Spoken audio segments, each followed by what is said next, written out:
Boa tarde, seja bem-vindo, seja bem-vinda a mais uma live parceria CEILA Brasil e RELEP Brasil.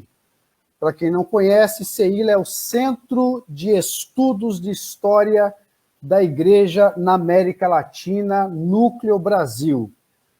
A CEILA, ou CEILA, junta-se à Rede Latino-Americana de Estudos Pentecostais, justamente numa parceria para tornar as temáticas próprias dos pentecostalismos em diálogo também com a história dos cristianismos na América Latina. Portanto, você que está assistindo essa live, você está participando dessa parceria CEILA e RELEP. E nós temos por tema, nosso encontro está pautado no tema Cristianismo na Amazônia Brasileira, católicos e pentecostais. Sabemos da importância da Amazônia, não somente na história do Brasil, mas também na história contemporânea. São muitos desafios, são muitas questões, enfim. E para trabalhar, e para tratar de todas essas questões, ou de parte das questões que envolvem a Amazônia, nós convidamos dois historiadores bastante experientes na temática. Por isso, então, eu chamo aqui o professor Eduardo. O professor Eduardo é um dos fundadores da CEILA Brasil. Professor Eduardo, boa tarde. Suas primeiras colocações. Boa tarde, Valdinei e todos e todas que nos assistem. É um prazer estar aqui com vocês. O prazer é nosso, professor Eduardo. O professor Eduardo é um experiente pesquisador dos cristianismos na América Latina.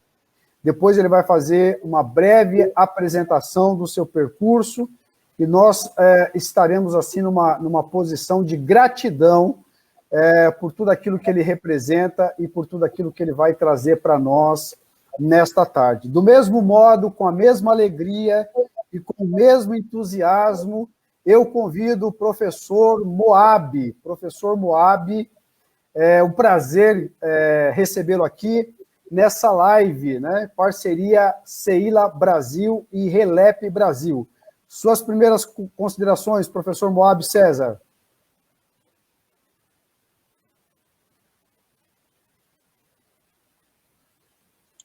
Boa tarde a todos e a todas. Quero saudar o professor Eduardo. Me sinto honrado em participar dessa mesa com ele.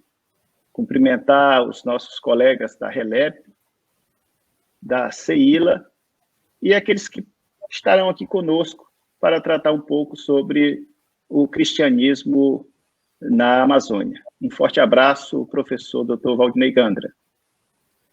Muito bem, estamos muito felizes com a participação desses nomes, Dois nomes importantes da historiografia religiosa brasileira. E eu gostaria, com a permissão dos dois digníssimos professores, de fazer menção da nossa página do Facebook, do CEILA Brasil.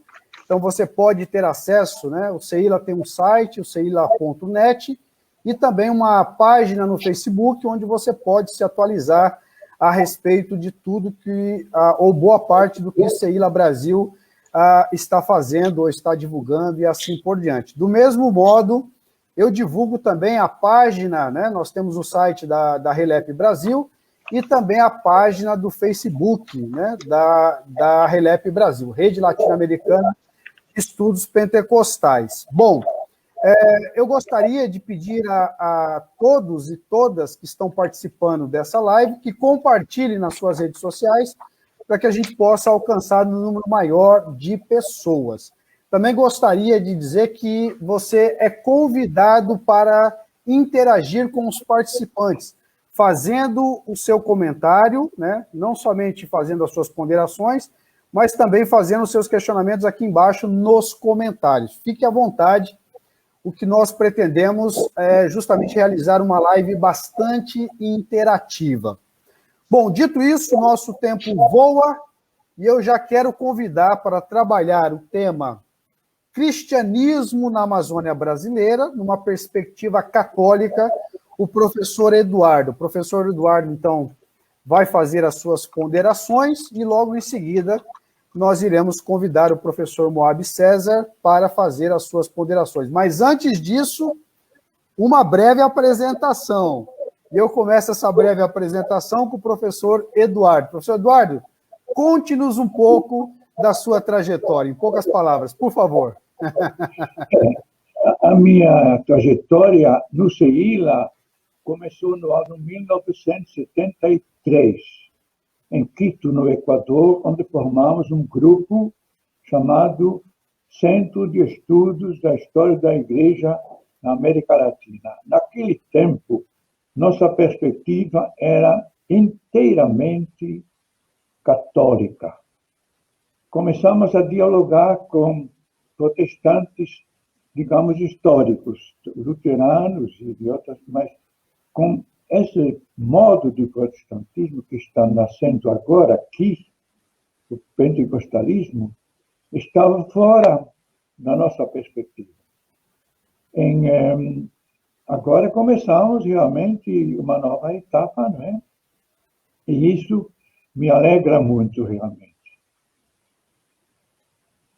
Muito bom, muito obrigado, professor Eduardo, professor doutor Eduardo, pelas suas ponderações. Imaginem, pessoal, 1973. Não gostaria de provocar nenhum constrangimento, mas eu estava com a idade de 1 ano. Então, é uma longa estrada, é uma trajetória bastante interessante. E, professor Eduardo, gostaria de dizer que nós somos muito gratos por tudo aquilo que o professor produziu, toda a contribuição do professor para a história do cristianismo, principalmente na América Latina, principalmente dando voz aos marginalizados da história. O professor Eduardo se caracteriza por esse tipo de historiografia das margens. Então, nós somos gratos pela sua vida, pela sua produção e por toda a sua contribuição. Fica aqui a nossa consideração, fica aqui o nosso reconhecimento e a nossa gratidão. Agora, professor Moab César, por gentileza, nos brinde com um pouco aí da sua trajetória, por favor. Bom, Valdinei, quando o professor Eduardo e aquela equipe de pesquisadores fundaram a CEILA, eu já contava ali com 4, 5 anos, né? E a minha trajetória, ela tem duas vertentes. Tem a vertente religiosa, né? Que eu faço parte das Assembleias de Deus, aqui no Amazonas, na Amazônia, na Amazônia Maranhense, na cidade de Imperatriz, e toda a minha trajetória é dentro da Igreja Evangélica Assembleia de Deus. Trabalhei, sou evangelista consagrado, né? Tenho contribuído com a igreja todos esses anos. A minha trajetória acadêmica é a formação na área. Eu fiz teologia, depois eu fiz pedagogia, aí fiz história, fiz ciências da religião no mestrado e fui para o doutorado fazer história também, mas sempre pesquisando religião. Sempre concentrando a minha pesquisa no pentecostalismo brasileiro, em especial das Assembleias de Deus. Atuo como professor adjunto da Universidade Estadual da Região Tocantina do Maranhão e no PPG de História da UEM em São Luís.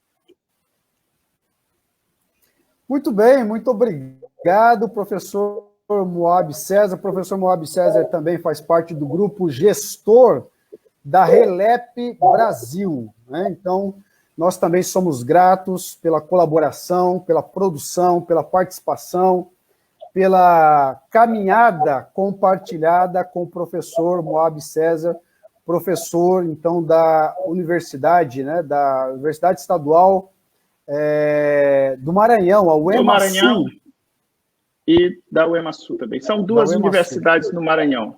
Uma no norte, que é a UEMA, e uma no sul, que é da região Tocantina. Todas são estaduais.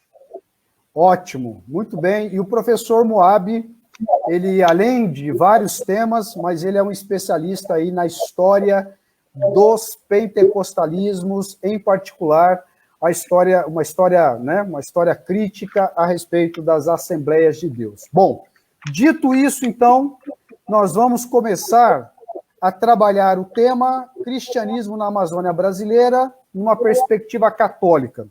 E para falar dessa perspectiva, então, eu convido o professor Eduardo. Professor Eduardo, eu lhe transfiro a palavra, fique à vontade, e, de novo, reafirmamos que é um grande prazer e uma grande honra poder ouvi-lo nessa tarde. Fique à vontade, professor.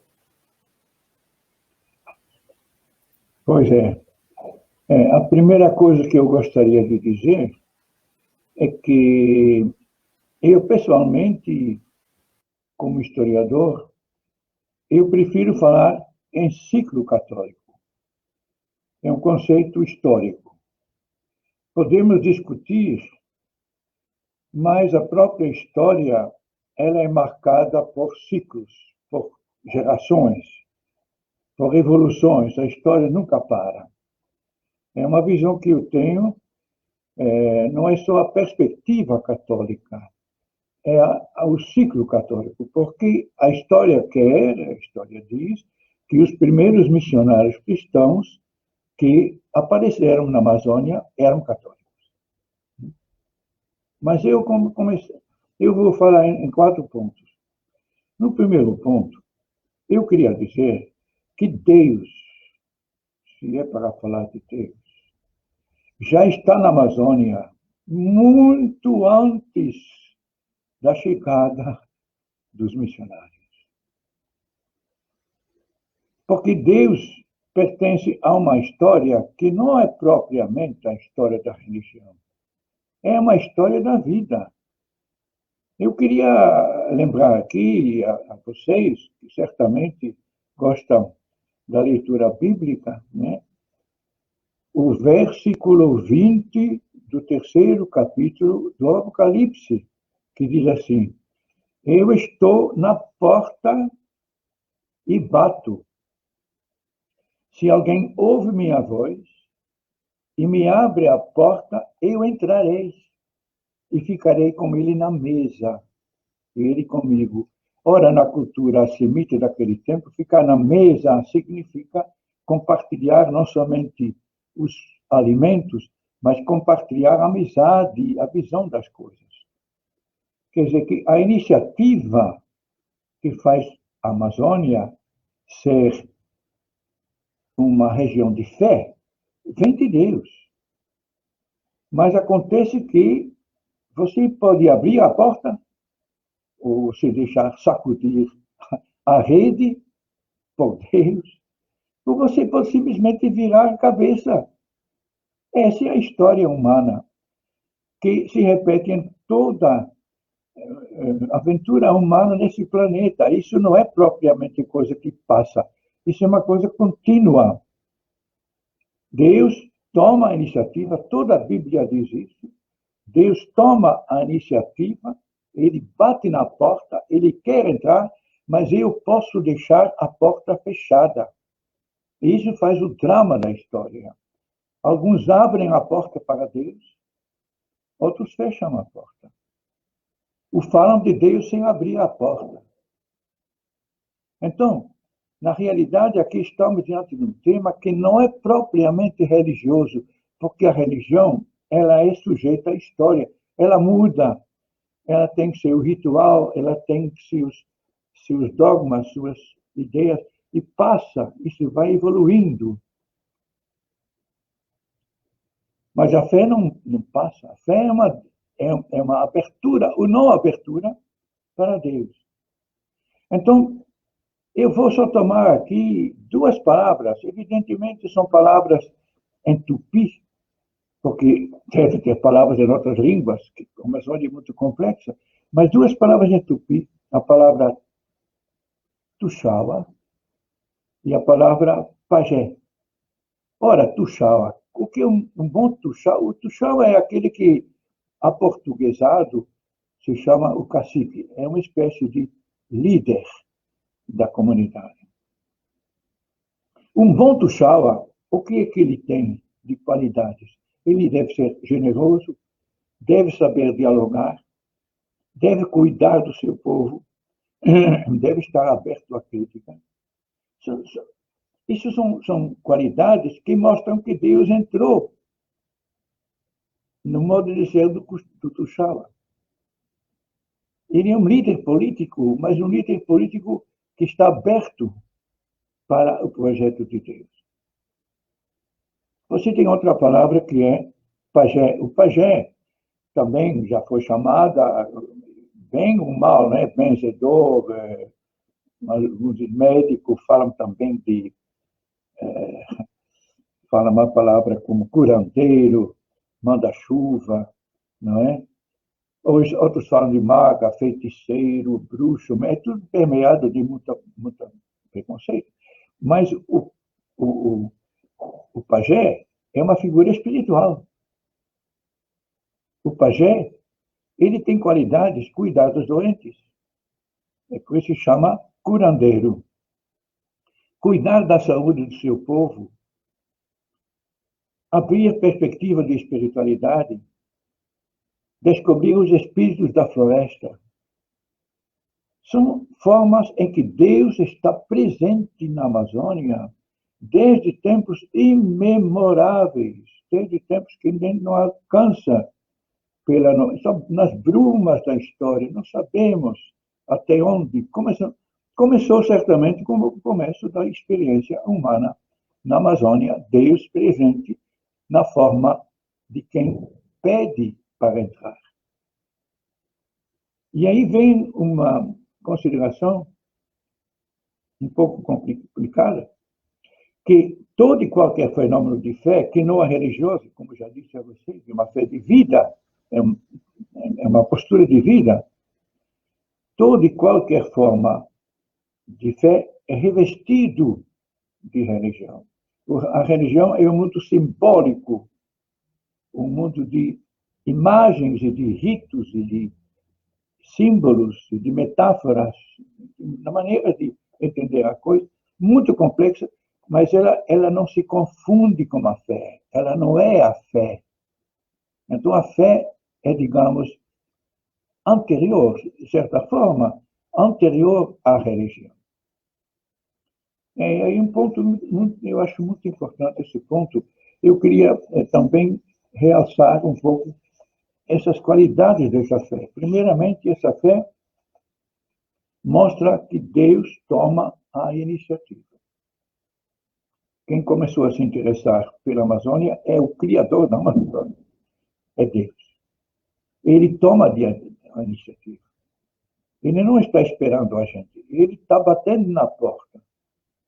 Ele quer entrar em diálogo conosco. Ele vem para nós. Toda a Bíblia fala disso. O segundo ponto. A pessoa pode abrir a porta ou deixar a porta fechada. Significa que a fé é, no fundo, uma decisão pessoal. Os outros podem influenciar, podem ajudar, mas, no fundo, é uma questão pessoal. Eu abro a porta da minha vida, deixo Deus entrar, com todas as consequências que esse Deus não é um mito, é uma exigência de vida. Por exemplo, no caso do tuxaua, é cuidar do meu povo, cuidar das pessoas, estar aberto para as pessoas. Ou no caso do pajé, cuidar da saúde, do bem-estar do meu povo, de dialogar com Deus na floresta. O terceiro ponto é o seguinte: a fé se reveste de formas religiosas, mas ela não é religiosa. Essa é a distinção mais importante e mais difícil, e exatamente, e aí vou para o ponto 2, é exatamente o ponto que os missionários cristãos esqueceram e, até certo ponto, continuam esquecendo. E aí está o segundo ponto meu, que se chama a invasão colonial. A Amazônia foi invadida, quer dizer que os missionários faziam parte de um projeto de invasão de uma cultura milenar, multimilenar, antiga, com trato com a natureza. Fazem parte, e esse acompanhamento traz consigo o esquecimento do essencial. Eu li bastante documentos nos anos 90, quando estávamos trabalhando a história da Amazônia, porque eu não sou especialista na Amazônia, eu me interessei por causa dos trabalhos do CEILA em fazer uma história da igreja na Amazônia, mas eu li bastante documentos de missionários capuchinhos, missionários franciscanos, missionários carmelitas, missionários jesuítas, do clero, naquele tempo se chamava clero de São Pedro, que nós chamamos hoje o clero diocesano. Li bastante, mas é uma coisa que em todo canto aparece. O missionário hostiliza o tuxaua, hostiliza o pajé, ridiculariza quando ele pode. Ou, num processo mais malicioso ainda, se torna um super pajé, um super tuxaua, um manda-chuva, como alguns eram considerados. Quer dizer, um desrespeito fundamental, não aos tuxauas, mas a Deus, que estava agindo já há tanto tempo lá dentro. Um respeito fundamental que nós cristãos, na nossa linguagem, chamamos de pecado. Então, a missão cristã é marcada pelo pecado.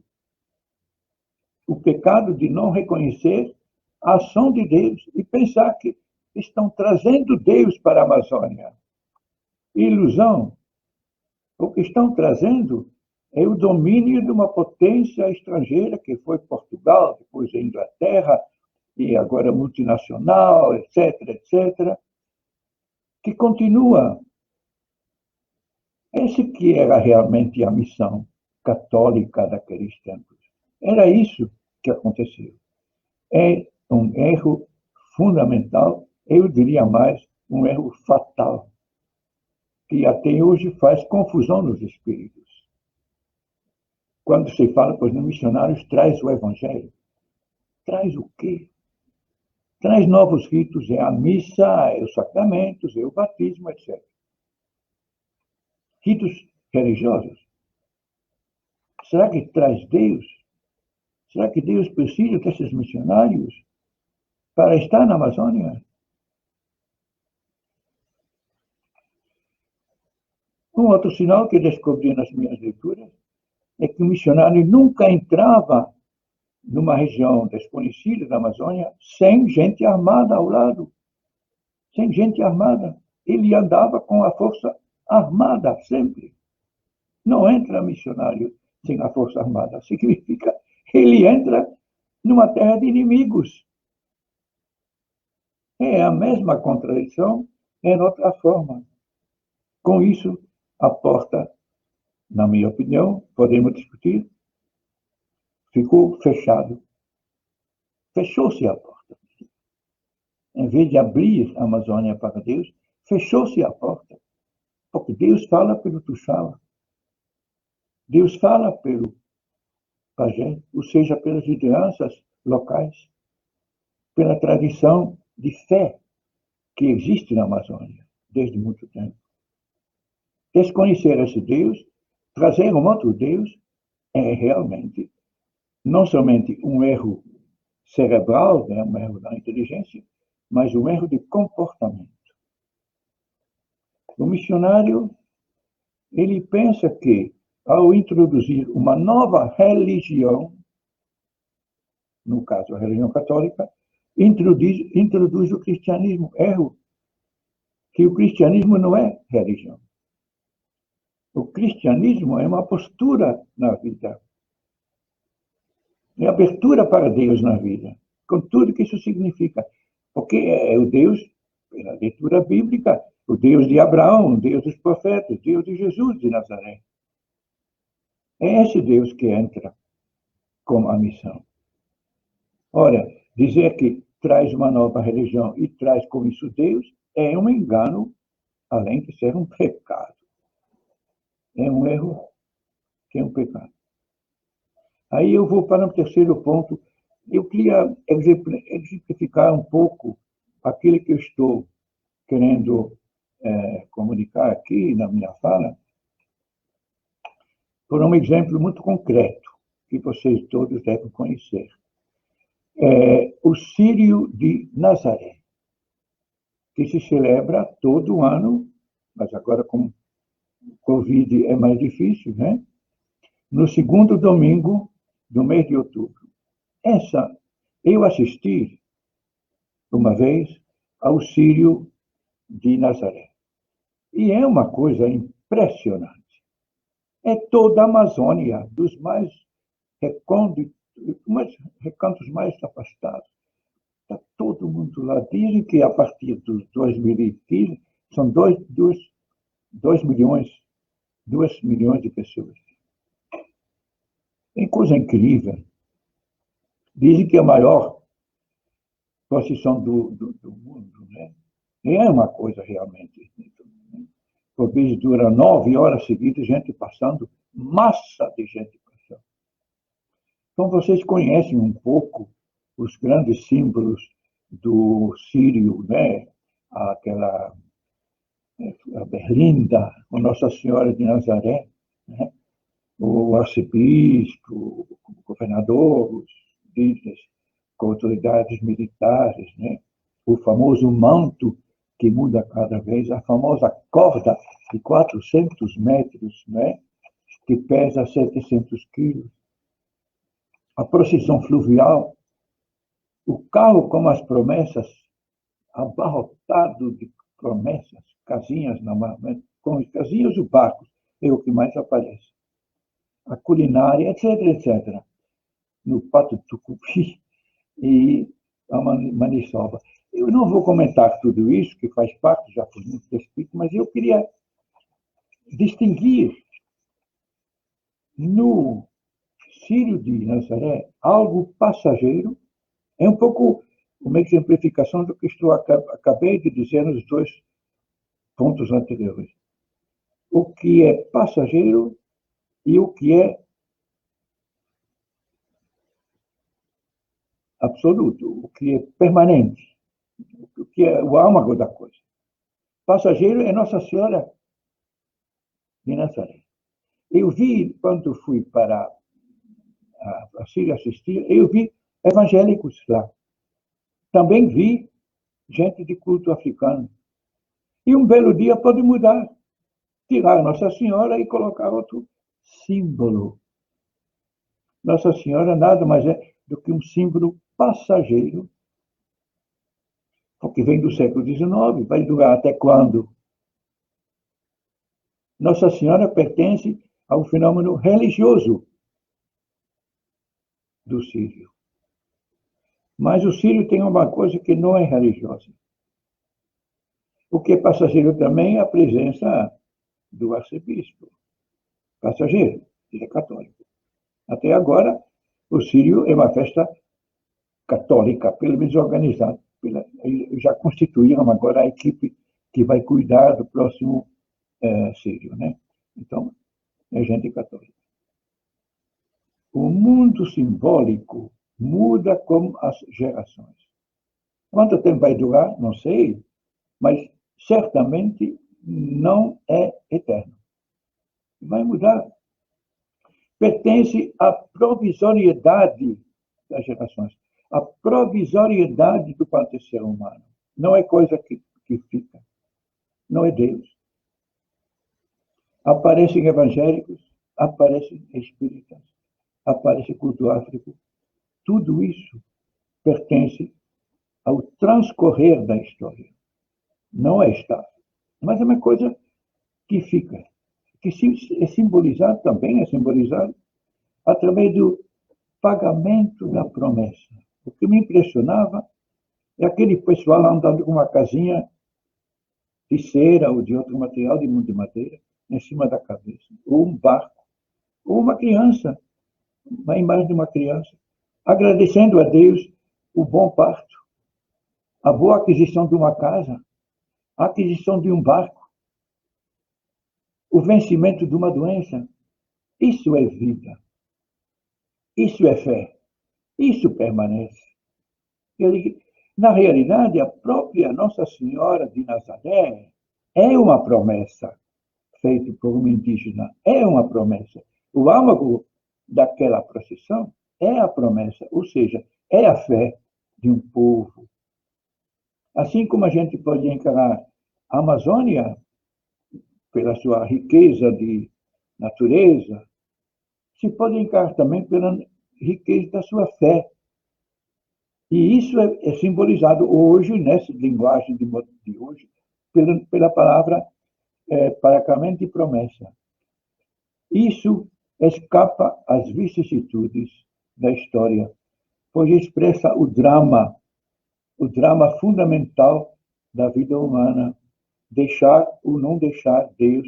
Ora, quem vai pagar uma promessa significa que mantém um laço com Deus. Agradece olha, Deus foi o primeiro. Ele me deu essa graça, me deu essa casa, me deu essa barco, me deu esse casamento, que eu pude ser casado, me deu o fato de ser pai, ter meus filhos.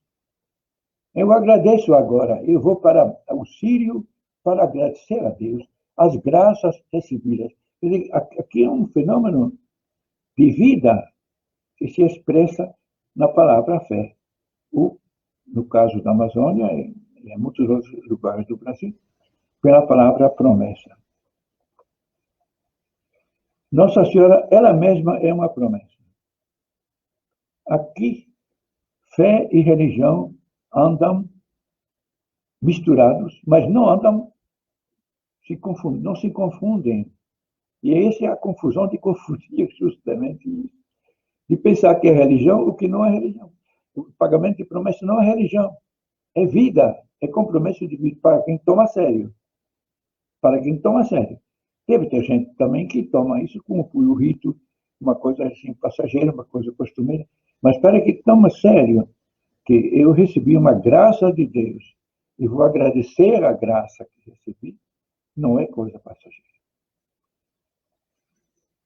O pagamento de promessa significa Deus tomou a iniciativa na minha vida. Ele me deu a casa, me deu a barca, me deu a esposa, me deu os filhos. Eu tenho que pagar, agradecer. Eu vou ao Sírio, eu vou participar. O carro das promessas, que anda com as promessas, é o símbolo disso. Maria passa, Nossa Senhora passa, as autoridades passam, mas a promessa é um elemento. Aí está justamente, quis dar esse exemplo para mostrar que esses dois mundos, o mundo da fé e o mundo da religião, embora misturados na primeira vista e até não, dando a impressão de estar a mesma coisa, ser a mesma coisa, não é verdade isso. Existe a fé e ela é a mesma fé do Tuxaua, mesma fé do pajé. Pode ser a fé de um missionário bem intencionado. Pode ser. Mas se ele chegar a abrir a porta para Deus, né? Aí ele vai ter problemas com isso, certamente. Vai ter problemas. Se ele abrir a porta para Deus na Amazônia, você vai ter problemas. Isso é uma questão de fé. Mas ele pode ser também um religioso, um missionário puramente, que entende sua missão como sendo uma missão puramente religiosa, que é coisa muito diferente. Eu tenho que terminar, porque já não posso abusar da paciência de vocês, mas eu queria só terminar com um quarto ponto, que é um ponto de alegria, no sentido seguinte. No grupo em que nós participamos hoje, com Moab, com Valdinei, com Samuel Valério, com outras pessoas, existe um projeto de reeditar uma história da igreja na América Latina que foi editado pela estou aqui mostrando, né? Não sei se estou certo assim. História da igreja na Amazônia. Se fosse para fazer uma reedição, eu teria uma proposta, né? História do Cristianismo na Amazônia, ciclo católico. Seria a minha proposta, eu não sei se vai passar. Mas, de qualquer modo, esse livro é de 93, tem umas coisas passageiras que passaram, mas os artigos, eu posso garantir, são muito bons e estão trabalhando hoje no próprio CEILA e talvez em outras instâncias para a reedição desse livro, que tem artigos de, por exemplo, Carlos de Araújo Moreira Neto, que é muito bom mesmo, vai a fundo na questão da transformação do que ele chamava índio tribal para o índio genérico, tapuia, e para a situação hoje das populações da Amazônia. Ele traz uma contribuição muito boa para mostrar como que nós somos índio, não é mais aquele índio que os missionários encontraram. É um índio das missões, digamos. Ele foi, por assim dizer, descaracterizado em certos pontos. Ele representa hoje a grande contradição da cabanagem. Foi a última vez que o índio tapuia, né, o índio destribalizado, mas de qualquer modo com consciência indígena, estava presente. Foi um grande momento em que acabaram com isso. Então, já acabaram com muita coisa na Amazônia que era de vital importância na linha do que estou agora dizendo.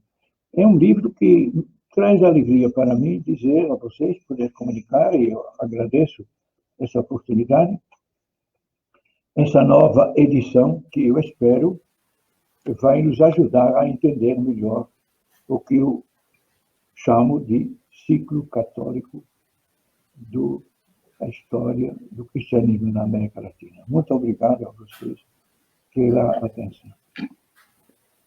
Muito obrigado, professor Eduardo. Inclusive, tem um testemunho aqui nos comentários, eu projetei na tela, mas eu faço questão de ler novamente, eu acho que o Eduardo não conseguiu ler. A Elisângela Maciel está dizendo que a obra História da Igreja na Amazônia possibilitou muitas reflexões sobre a Amazônia, de modo específico sobre os caminhos percorridos pela Igreja Católica. Foi de grande contribuição para as pesquisas sobre igreja e sobre a Amazônia desde 1992. E aí ela termina dizendo assim: obrigada, Eduardo, por esta obra maravilhosa. Aí está o testemunho da Elisângela Maciel. Quer dizer alguma coisa, professor Eduardo? Eu queria agradecer a Elisângela, que, inclusive, faz parte da equipe que está pensando nessa nova edição, né? E dizer que nós temos no CEILA a figura também de Paulo Sus, que conhece muito mais a Amazônia. E uma coisa que eu queria dizer aqui, mas acho que a gente não pode tratar de tudo, a questão da sinodalidade, não é? O sínodo da Amazônia, que foi promovido pelo Papa Francisco, mostra um caminho, assim, eu acho muito interessante.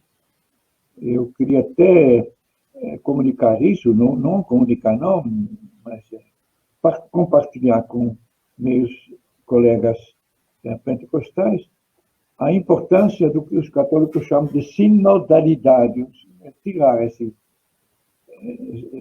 essa estrutura hierárquica clerical muito forte, muito dominante, e fazer uma sinodalidade que significa mais horizontal, né?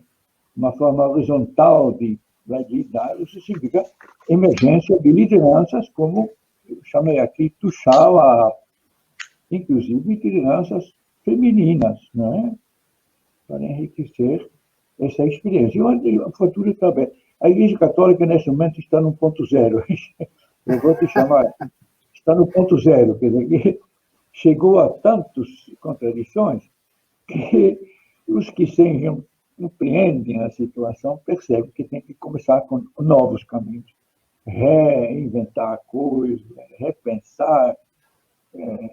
Porque eu falei do pecado passado, mas o cristianismo não é de é de perdoar o pecado, mas há um futuro melhor, diferente, em outras bases, que a palavra sinodalidade rende muito bem essa ideia. Né? Partir para outra experiência. Muito bem, quem está falando é o professor Dr. Eduardo, são 50 anos de caminhada, portanto, o testemunho tem peso. Bom, é isso. Agora nós vamos passar a palavra, professor Eduardo, ao professor Moab César, e ele vai apresentar, então, as suas considerações. Eu saio de cena e vocês dois compartilham a tela. Está contigo a palavra, professor Moab César. Doutor Moab César, fica à vontade, por favor. Gandra, eu quero agradecer aqui a oportunidade, dizer que a Bíblia, citando aí, aproveitando que o nosso caro doutor Eduardo trouxe a reflexão da palavra, ela fala do tempo, lá no Eclesiastes, né? E aqui a gente tem duas gerações, a minha e a sua, que é uma geração que ainda está preocupada em se estabelecer profissionalmente, em construir a família iniciada, em avançar em muitas coisas. E nós elegemos algumas prioridades. Enquanto o Eduardo, ele já está na época da sapiência, no tempo da sapiência, porque ele já passou por todas as ansiedades. Ele sabe o que é passageiro, ele sabe o que não é. Por isso ele pode assim nos brindar com uma fala despretensiosa, mas carregada de uma sabedoria tecida pelo tempo, pelos olhares, né? E eu admiro também essa maneira muito generosa com que ele trata todas as questões. O professor Eduardo trabalhou a questão da fé e do catolicismo na Amazônia, embora fizesse pouco enfoque à questão institucional e à questão da religião, porque o cristianismo ali, eu digo aqui porque eu estou na Amazônia, ele deve estar no Recife, né? No Nordeste você está em Salvador. Salvador. E eu estou em Santa Catarina. Santa Catarina. Então eu estou na Amazônia e vocês olham assim de longe para a gente, né? De longe. E aí, o cristianismo, quando a gente pensa na tradição católica, é difícil fazer uma síntese, falar de um cristianismo ali na Amazônia. Então, o que ele nos dá? Ele nos brinda com uma reflexão que vai nos ajudar a pensar a nossa conduta, a nossa ação, o caminhar que a gente tem daqui para frente. O pentecostalismo, por outro lado, é um fenômeno recente. Tem 100 e poucos anos. Não chega a ter 120 anos. E na Amazônia é onde tudo começa, do ponto de vista da implantação do pentecostalismo. E ele tem outra característica, ele é um fenômeno 100% urbano. Nasce no urbano, se desenvolve no urbano, ganha força no urbano e se transforma num gigante. Aquele trabalho que iniciou lá na Azusa Street, em Los Angeles, em 1906, que se considera um dos marcos fundadores desse pentecostalismo moderno. Ele já pode hoje, quando se trabalha os dados estatísticos, falar em mais de 600 milhões de adeptos do pentecostalismo. E por conta disso e dessa maneira porosa do pentecostalismo, a gente fala de pentecostalismos, porque são muitos, são diversos. Eles interpretam e reinterpretam as perspectivas e adequam sempre elas às realidades culturais à sua volta. E as Assembleias de Deus, que é uma instituição que eu quero tratar dela aqui, ela teve uma conceituação muito forte feita por um colega nosso, que é o Gedeon Alencar, que é um especialista em pentecostalismo assembleano. Ele criou o termo assembleianismos, para dizer assim como o pentecostalismo são muitos diversos, as Assembleias de Deus são muitas e diversas. Essa coisa de dizer que hoje nós temos 14, 15 milhões de membros das Assembleias de Deus, mas são 14 milhões de pessoas que estão associadas a uma instituição religiosa que traz o nome Assembleia de Deus, mas que são independentes em todos os sentidos. Algumas gigantes, como a CAGDB, a CADB, a CONAMAD, e outras regionais, e outras que possuem apenas um salãozinho. Mas são Assembleias de Deus, são muitas, são diversas. Outra pessoa que estudou bastante essas Assembleias de Deus foi o Maxwell Fajardo, que falou sobre o crescimento e o esgaçamento institucional. Ela cresce e, como uma roupa poída, se esgaça. Ela pode até estar institucionalmente muito distante, ser independente, mas ela fraternalmente ela forma uma corrente muito forte. A Marina Corrêa, que é outra nossa colega da RELEP, ela tratou dos ministérios das Assembleias de Deus e fez um trabalho belíssimo no seu pós-doutorado sobre a formação das dinastias assembleanas. Como que uma igreja que, quando chega aqui, os missionários que implantam o pentecostalismo, desejaram em toda a sua, vamos dizer assim, no seu avan, estabelecer igrejas independentes. Quando elas se tornam fortes, essas igrejas se unem, criam uma convenção e hoje possuem um império religioso muito forte. Então, e de que maneira ela hoje ela trata a sucessão das suas lideranças e ela fala de uma consanguinidade muito forte. E eu, modestamente, fiz também uma pequena pesquisa sobre o pentecostalismo e falei sobre o processo de adornamento do pentecostalismo brasileiro, falando do processo de acomodação das Assembleias de Deus no Brasil à sociedade de consumidores, porque eu defendo que esse conceito de que a instituição religiosa ela sempre refletiu a cultura à sua volta. E quando se trata não só da cultura, mas da relação de poder, ela sempre se apoiou nas relações do Estado.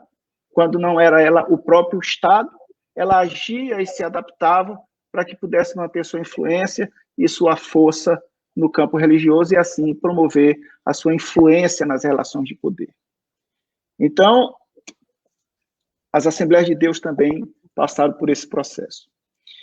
Eu quero fazer hoje, e vou ser breve, uma pequena discussão sobre história local e regional. Porque eu acho que a soma das histórias regionais e locais não fazem uma história global. E que as histórias globais também, ou universais, que se propõem um dia, que já foram muito fortes, elas não conseguem trazer a riqueza de detalhes que no resto do chão, né, dos processos históricos e do cotidiano que constrói essa tessitura, por conta da necessidade de se fazer muitas sínteses. Então, eu quero falar da Amazônia e falar de um cantinho da Amazônia, que é a Amazônia Maranhense, que está ali nos limites já daquilo que se fala de Amazônia Oriental, que é a cidade de Imperatriz, onde eu moro, e a cidade de Carolina, que fica aqui próximo. Mas isso tudo dentro de um contexto cuja origem e o epicentro é a cidade de Belém, no coração da Amazônia. Todos nós sabemos que os missionários suecos passaram pelos Estados Unidos, tiveram a experiência pentecostal lá, vieram para cá, Daniel Berg e Gunavinga, para a cidade de Belém, não foram enviados por nenhuma igreja, não foram enviados por agências missionárias, eles fizeram um trabalho solo, né? Eles vieram assim, sem esse apoio no primeiro momento. Então, eles seguiram uma visão que tiveram do processo. Vieram para Belém. Belém, na época, era a cidade mais cosmopolita do Brasil por conta da borracha. Vivia aquilo que se chamava de Belle Époque, porque se dizia que era preciso transformar aquela cidade, como já se falava em São Paulo, Rio de Janeiro, e um pedacinho da Europa, porque se entendia que uma cidade civilizada ela deveria refletir os modos de vida das cidades europeias. E Belém era muito rica, muito poderosa por conta da borracha. E quando os missionários aqui chegaram, eles encontraram levas e levas de imigrantes nordestinos que fugiam da seca e vinham buscar melhores condições de vida na cidade de Belém por causa do boom da borracha. Então, quem foram os primeiros conversos, ou aquelas primeiras pessoas que aderiram ao pentecostalismo assembleano, no geral, a esse pentecostalismo? Foram ex-escravos, filhos de ex-escravos, gente pobre, né? Seringueiros, pessoas que viviam do extrativismo, migrantes nordestinos que chegavam totalmente desencaixados naquela perspectiva do Giddens, né? Saíam de uma cultura nordestina, né? Muito fechada numa tradição, e quando chegam nesse desencaixe cultural aqui, se encontravam perdidos. Esses serão os primeiros adeptos do pentecostalismo. Gente pobre, gente sem muita referência. O Gideon tem Gideon Alencar, ele fala de preto, pobre, periférico, né? Eram pessoas, tanto é que o pentecostalismo brasileiro não tem nenhuma característica do pentecostalismo norte-americano.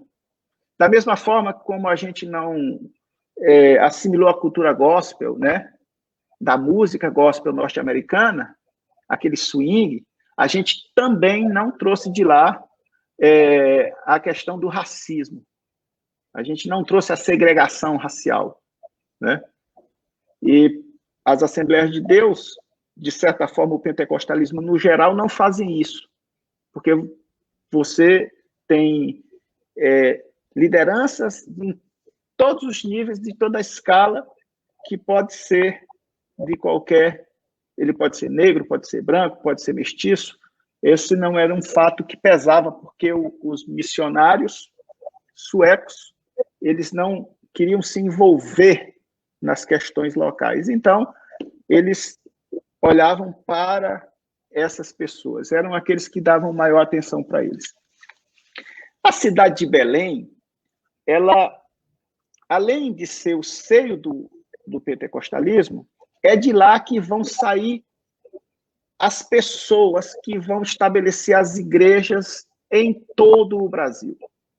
Até 1947, todos os estados brasileiros já possuíam Assembleias de Deus estabelecidas, com redes de congregações muito fortes. Mas esses trabalhos eles não foram feitos por missionários. Eu vou mandar um missionário para a Bahia para fundar uma igreja, eu vou mandar um missionário para o Espírito. Não, não era isso. Isso ocorreu em função dos fluxos e refluxos das ondas migratórias que saíram do Nordeste para o Pará entra em crise, alguns voltam para o Nordeste e outros vão para o Sul e Sudeste. Muitos levam essa semente do pentecostalismo. E nessas regiões todas, o sujeito, quando volta para o Nordeste, vai falar da sua fé pentecostal aos seus familiares, aos seus amigos. Quando vai para o Sul e Sudeste, ele vai falar com os seus vizinhos. E quando ali se tem já um núcleo de 10, 15, 20 pessoas, manda uma mensagem, um telegrama para Belém e diz, olha, aqui nós já temos um núcleo, nos mande aí, por favor, uma pessoa para fundar uma igreja. Então, esse trabalho de formiguinha do coletivo, ele foi o responsável por toda essa capilaridade que o pentecostalismo tem no Brasil. Não foi um projeto pensado no primeiro momento, mas ele foi fruto, assim, desse movimento migratório. Eu fiz um levantamento sobre a região norte, só para ser mais exata. No Pará, nós sabemos que ele vai chegar em 1910, em 1911 ele se institucionaliza, e só em 1918 ele se registra enquanto Assembleia de Deus, mas o movimento inicia ali em 11. O pastor Nelson, nas correspondências que ele trocava com a Igreja Batista Filadélfia de Estocolmo, que a partir de 1914 passou a financiar os missionários suecos no Brasil, ele disse que em 1935 já existiam 70 igrejas no estado do Pará, com 18 pastores e mais de 6 mil membros. Na cidade no Amazonas, as Assembleias de Deus se institucionalizaram lá em janeiro de 1918. No Amapá, um venezuelano, boliviano, Clímaco Bueno Asa, que no Amazonas se converte ao protestantismo, em 1916 ele vai para Macapá, e ali ele estabelece um núcleo religioso ali. No estado de Rondônia, teve início em 1922. No Acre, foi iniciado já em 1932. E em Roraima, em 1946. Então, em pouco mais de 4 décadas, o pentecostalismo, ele se torna assim, ele atinge todas as regiões, todos os estados. Na Amazônia, ele começa a crescer de forma muito forte. Muito forte. Quando a gente pensa nesse crescimento dos pentecostais, a gente também tem muitas histórias fantásticas, né? Muitos relatos míticos de como ocorre. Vou dar-lhes um exemplo. Um dos grandes evangelistas dessa região sul do Maranhão, também do Pará e também na Bahia, foi um húngaro chamado João Jonas. Esse João Jonas já é um nome abrasileirado. Ele participou da Primeira Guerra Mundial, foi soldado de trincheira. Quando a guerra acaba, ele, transtornado, abandona o exército e vem para o Amazonas. Lá em Manaus, ele chega como membro da Igreja Ortodoxa Grega. E, em pouco tempo, se converte ao pentecostalismo. E resolve fazer um trabalho de evangelização. Essa é uma história que se conta dele através de muitos relatos orais e também de registros no jornal Mensageiro da Paz. E ele pede para o pastor lá de Manaus que dê uma carta para ele poder vir para o Maranhão evangelizar. Aí o que é que acontece? O pastor lá, o Zé Bezerra, assina um documento de papel, olha, apresento o irmão João Jonas, que o recebais do Senhor, como se deve fazer aos crentes, e permitam que ele possa desenvolver um trabalho de evangelização. Dizem que ele pegou uma canoa sozinho e remou de Manaus a Belém de canoa. De canoa, chegando em Belém, ele não pega um ônibus para ir para São Luís, que até existia nessa época, era no período entre guerras. Um transporte para lá. Ele vai a pé de Belém a São Luís. Quando chega em São Luís, se apresenta ao pastor de São Luís, que é uma comunidadezinha pequenininha ainda, e permitem que ele fique evangelizando por lá. Quando o Brasil declara guerra contra a Alemanha, ele, por ser húngaro, e com aquela cara de alemão, aquele sujeito alto, branco e tal, ele temendo sofrer perseguição, ele resolve entrar no interior do Amazonas, nos sertões maranhenses, para ali evangelizar. E faz toda essa trajetória montado em uma mula. E ali no Piauí, ele trabalha aqui a região dos sertões maranhenses, vai para o Piauí. No Piauí ele conhece um sujeito chamado Plínio Pereira de Carvalho. Esse Plínio Pereira de Carvalho, em 1952, ele vem para Imperatriz, para a cidade de Imperatriz, e a família dele vem, um grupo de 38 pessoas, numa tropa de 32 animais de mula, de carga, numa trajetória a pé de 62 dias, até sair lá do Piauí e chegar aqui na cidade de Imperatriz e fundar as Assembleias de Deus de Imperatriz, que é uma das igrejas de maior expressão que se tem nessa região. Essas histórias, elas se reproduzem e elas estimulam muito o ardor missionário, essa perspectiva de que é necessário evangelizar, de que é necessário levar o Cristo, de que é necessário levar a fé pentecostal. Outro caso interessante é o caso de Armando Chaves Cohen, que ele era pastor em Belém. E a cidade de Imperatriz, ela foi fundada por uma equipe, por uma missão católica enviada pelo governo provincial do Pará, com o objetivo de fundar uma vila nos limites da cidade do estado do Pará. Eles se perdem descendo o rio Tocantins e acabam fundando uma vila dentro do estado do Maranhão. 100 anos depois, num processo semelhante, um outro grupo religioso, que são os pentecostais, que saem ali de Belém, fundam um movimento chamado aqui de Serviço de Evangelização dos Rios Tocantins e Araguaia, estabelecendo e formalizando pequenos núcleos de pentecostais às margens do rio Tocantins e dos rios Araguaia. O Armando Chaves Cohen, ele foi escolhido para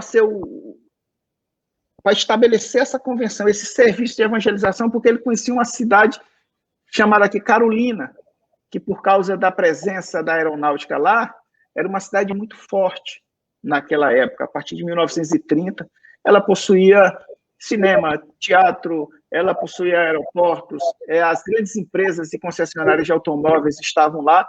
Era mais fácil sair de Carolina e ir para o Rio de Janeiro naquela época do que hoje, porque o Correio Nacional todo dia tinha um avião que pousava lá, que deixava tudo.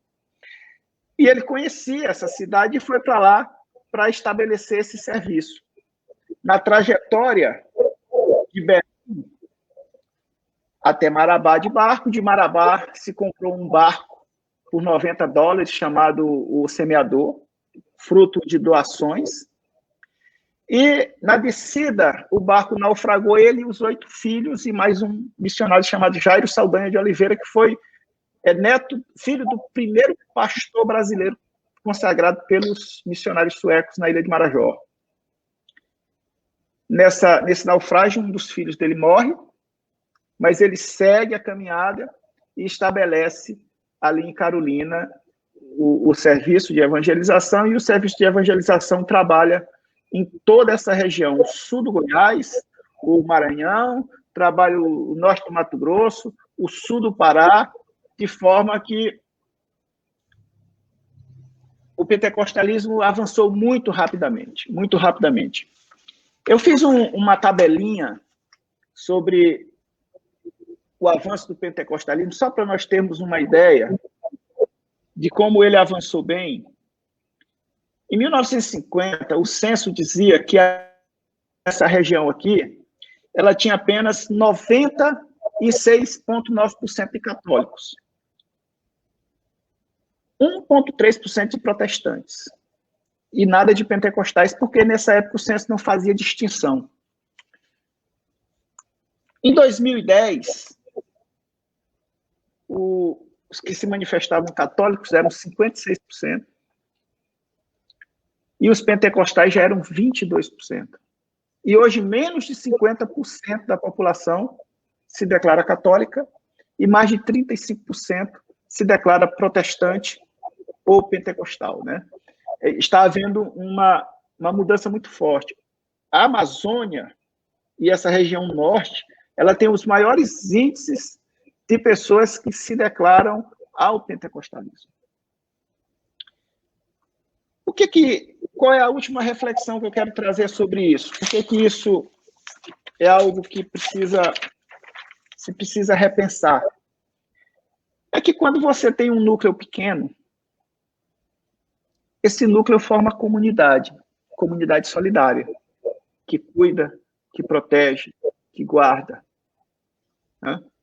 Mas quando esse grupo vai crescendo, ele passa a assimilar outros valores, ele passa a assimilar outras potências, outras vontades, outros quereres.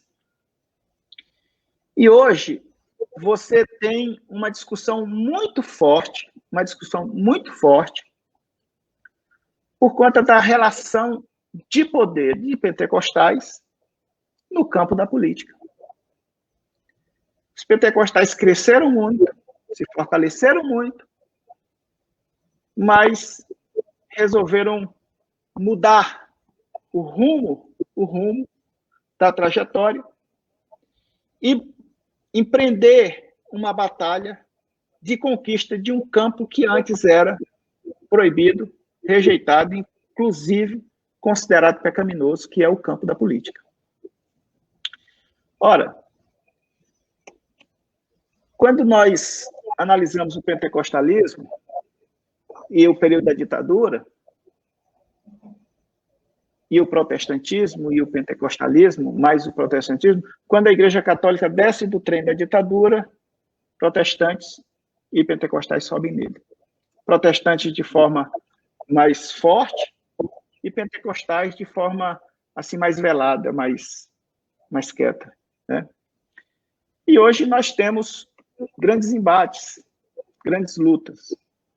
Eu, particularmente, tive o privilégio de participar do Sínodo para a Amazônia, recebi o convite por ser evangélico, por ser pentecostal, fui o único pentecostal do mundo que participou do evento, por estar na Amazônia e por fazer parte da RELEP. E lá eu fiz a minha fala na aula, né, na Assembleia, e apresentei uma proposta clara, que a amizade, ou a teologia da amizade, é a chave para o diálogo ecumênico interreligioso. Por que a teologia da amizade é? Porque o amigo cuida, o amigo protege, o amigo respeita. E citei exemplos aqui da Amazônia, de um padre e um pastor que se uniram numa cidade para fazer campanha política. O padre se candidatou a prefeito e o pastor a vice-prefeito na mesma chapa. Que beleza, né? Até parece que a gente vai ter um diálogo, até parece que se vai falar de coisas essenciais da mensagem do Cristo. Mas os dois eram financiados por um empresário corrupto, que quando acabou a eleição começou a cobrar a conta do padre. O padre, não dando conta de pagar a conta, porque a cidade era pequena, enfureceu o empresário que estimulou o pastor a dar um golpe. E aí se associou ao presidente da Câmara, que era evangélico, e fizeram o impeachment do padre. E o pastor assumiu a prefeitura. E sofrendo a pressão do empresário, não deu conta de pagar a conta também. E o empresário chama o presidente da Câmara, e o presidente da Câmara articula com os seus, derruba o pastor e assume a prefeitura. Foi um desastre total, porque se buscou outros valores. A mensagem do cristianismo ela é muito mais ampla. E eu entendo que nós vivemos em um período em que nós precisamos acender o diálogo ecumênico. E esses dias nós sofremos assim, várias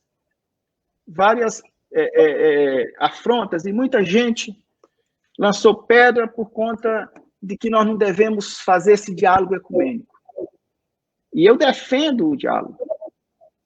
Eu sou membro da Assembleia de Deus, sou evangelista, sou pastor e defendo o diálogo. Porque, veja bem, e eu não vou me demorar muito, porque meu tempo está indo.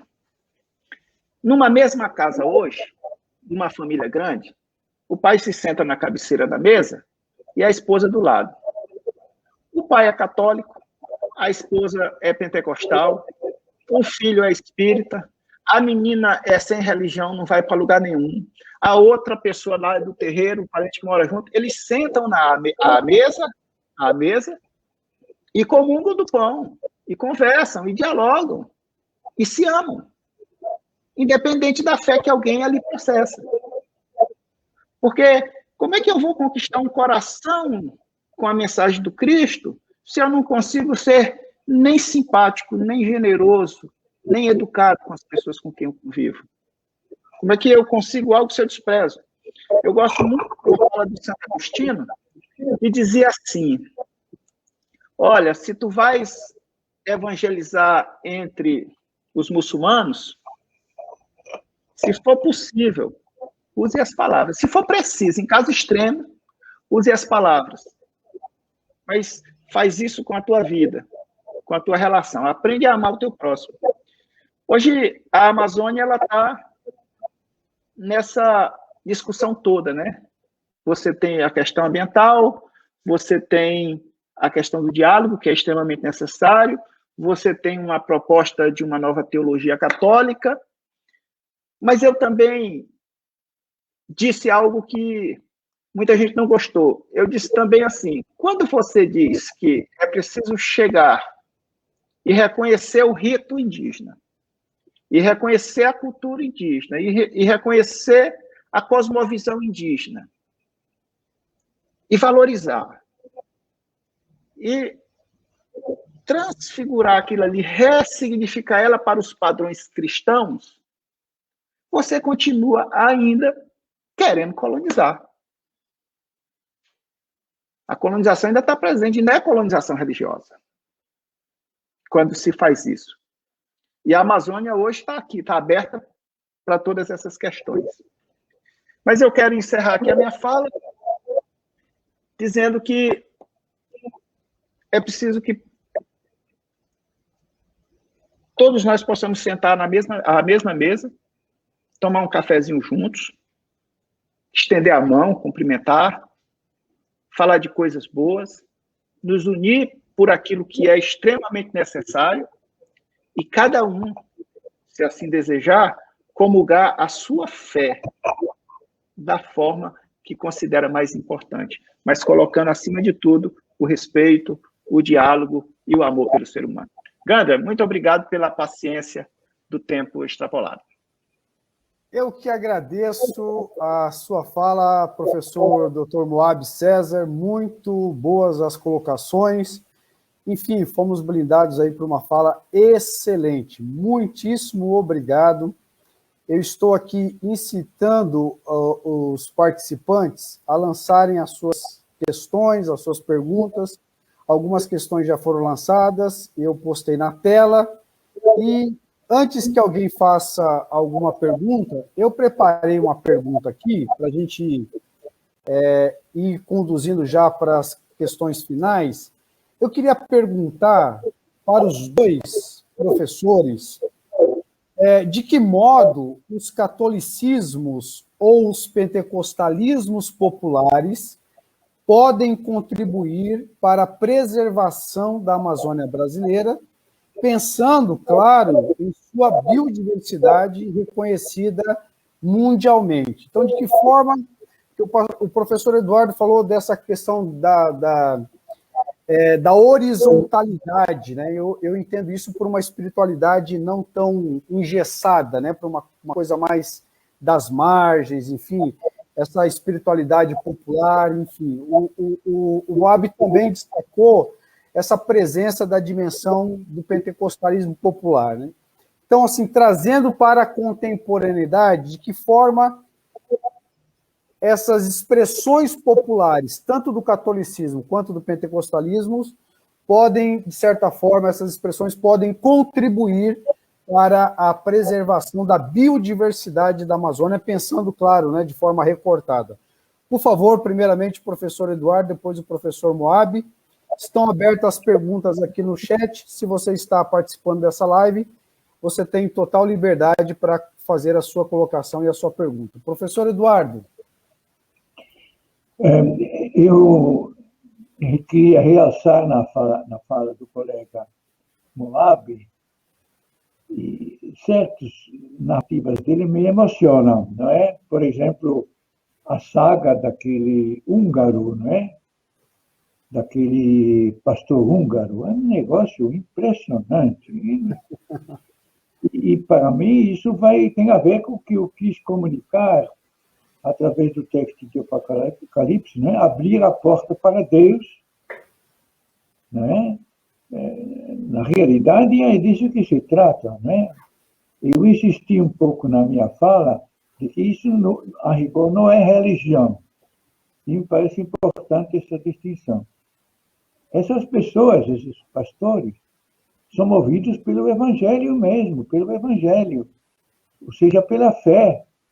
Agora, se revestem de uma forma, como o Alves muito bem colocou, histórica, através de uma influência histórica que aconteceu, toda uma história que ele contou lá, mas o que me impressionou também na fala de Moab é a teologia da amizade, que vai além da religião, além da denominação, além das igrejas, é a amizade, exatamente como o texto do Apocalipse, né? Sentar-se com Deus na mesma mesa, que estamos aí com Deus, né? Outra palavra que ele usou, que me parece muito interessante, é que ele falou. Sim, ele falou também da mesa. No fim, ele falou da mesa, né? Então, esse símbolo que é tipicamente evangélico, né? A mesa, a Eucaristia, a mesa, não é só o rito da Eucaristia, ou como se diz em linguagem católica, a missa, é justamente sentar-se à mesa, compartilhar na mesa. Não somente compartilhar o pão, mas compartilhar os conhecimentos que estamos hoje fazendo aqui. Então, eu agradeço muito ao Moab essa colocação. Eu acho que isso tem que prosseguir. Temos que prosseguir com esse caminho de colaboração entre Seila e Heleb, de se apropriar dos conhecimentos históricos específicos, bonitos, lindos, que tem uma história apostólica. Uma história apostólica. São apóstolos. O João Jonas, desculpa, o João Jonas é chamado de o apóstolo dos sertões. Pois é, são apóstolos, né? E também a saga lá de Belém, que brigaram lá, os batistas parece que não gostavam, né? Naquela história dos suecos lá, que eu li no seu livro isso, dos suecos lá em Belém, né? Então, isso é apostólico, isso é a história apostólica que continua, o evangélico entre nós que continua, com nossas diferenças e tudo, que é outra coisa. Eu acho que a diferença não é uma defeito, a diferença é justamente uma riqueza, né? Vejo a riqueza da diferença entre o modo pentecostal, que, como diz o Moab também, que eu achei muito também essa palavra, que é urbano, não é? Urbano. Enquanto o catolicismo é muito rural. A grande estrutura do catolicismo é a paróquia. Ora, a paróquia, ela aparece muito claramente no mundo rural. Você vê a igreja no centro da aldeia, né? Ou a catedral no centro de uma... Isso tem muito na França, na Europa ainda. A catedral no centro, mas quando você vê em Nova York, São Paulo, a igreja desaparece, a paróquia, né? Então, essa renovação que o pentecostalismo traz diante do homem, que é sempre mais urbano, e cujo destino é sempre mais urbano, é uma grande colaboração. É um novo caminho e que temos que conhecer mais, né? Então, muito bom. Eu agradeço esse momento, viu? Obrigado, professor Eduardo. Antes de passar para o professor Moab, a Elisângela, com toda a sua gentileza, devia estar participando dessa live. A Elisângela nos lembra que em 2022 a obra História da Igreja na Amazônia será reeditada para comemorar os seus 30 anos. Também publicaremos outra obra sobre a Amazônia com 7 dimensões, entre elas 2 que provêm das lacunas da primeira obra, o pentecostalismo e a questão negra. Elisângela, muito obrigado por trazer essa informação muito relevante para a nossa live. Professor Moab, a palavra está contigo.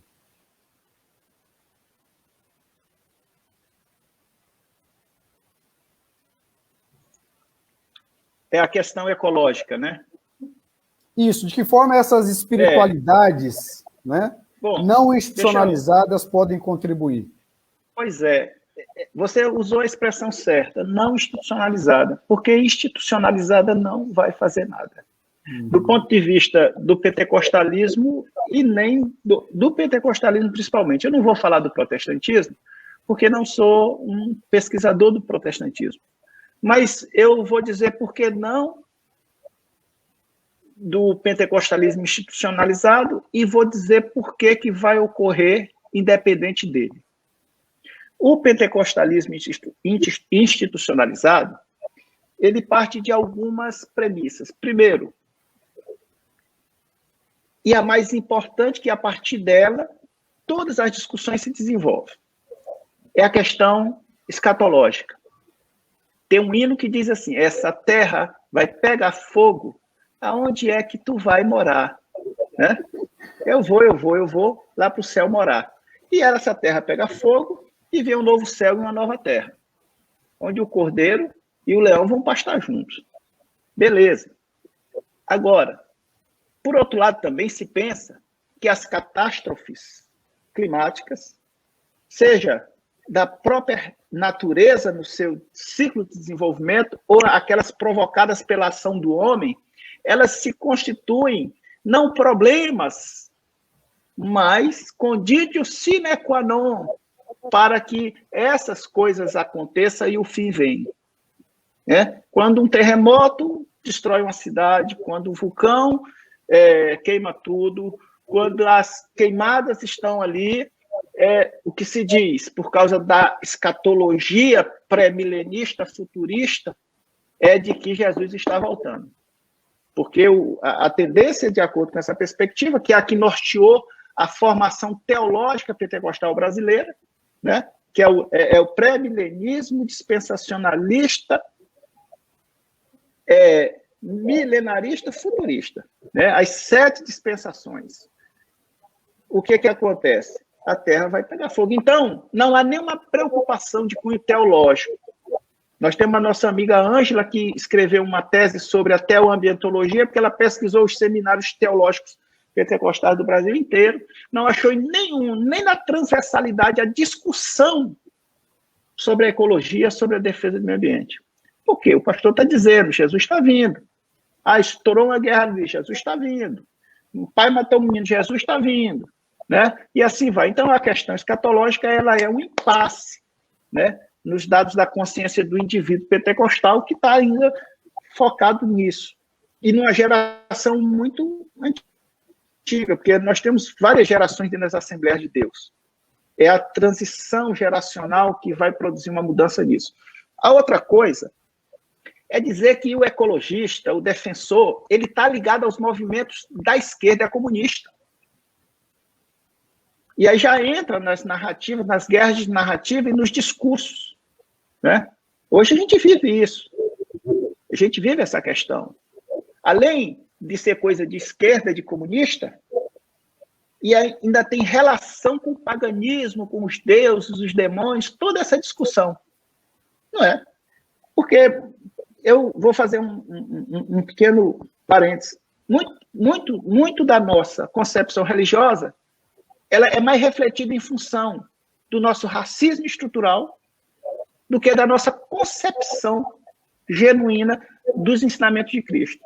Se você pega uma pessoa e leva ele numa loja e do lado tem todos os deuses nórdicos, Thor, Odin, aí vai aquele povo bonito, louro e bonito. E do outro lado todos os orixás baianos. E diz assim, olha, eu vou pagar para ti, compra para tua filha, para teu filho, escolhe aí que eu pago. Eles vão escolher o quê? Os deuses nórdicos, porque são louros, são brancos, são bonitos. Não vão pegar os orixás, porque dizem que os orixás são o quê? São demônios. É o discurso, né? E aí eu estou falando sociologicamente aqui. E os deuses nórdicos são o quê? Se há só um deus, né? Se a nossa relação religiosa é exclusivista. Então, a gente engole o exclusivismo e pega os deuses nórdicos, bota o Thor na parede, bota o Odin lá com o olho cego, entendeu? Põe o neto... E por quê? Porque é o racismo estrutural que está embreado. Uma outra questão que é muito importante, que essa nos solapou nos últimos anos, é a questão da teologia da prosperidade. Ora, a teologia da prosperidade manda você conquistar, dominar, né? É uma teologia de guerra.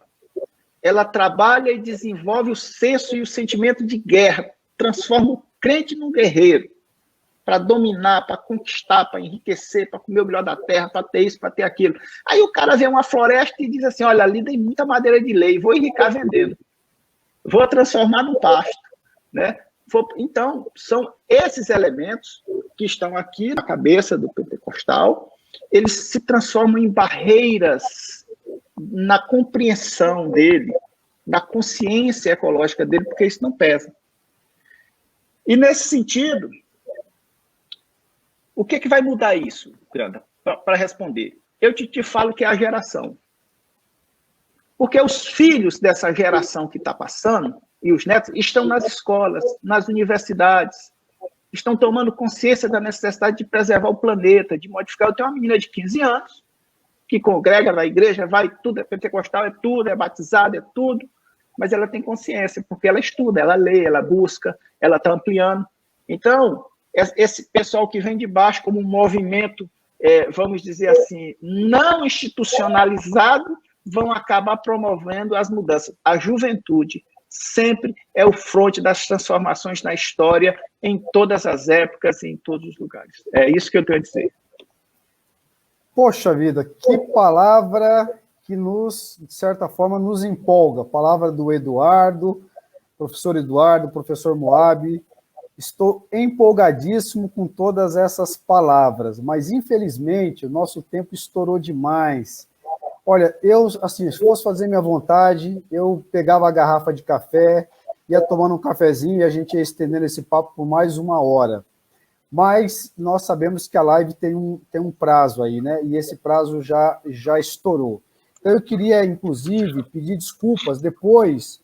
Eu até peço para o professor Moab e o professor Eduardo que deem uma olhadinha nos comentários. Tem uma participação muito boa da Liliane fazendo uma pergunta. A própria Elisângela também faz uma pergunta sobre a obra de 1992, né? A obra História da Igreja na Amazônia. Enfim, tem muita coisa boa aqui nos comentários, mas por conta do tempo a gente não vai conseguir dar conta de tudo isso.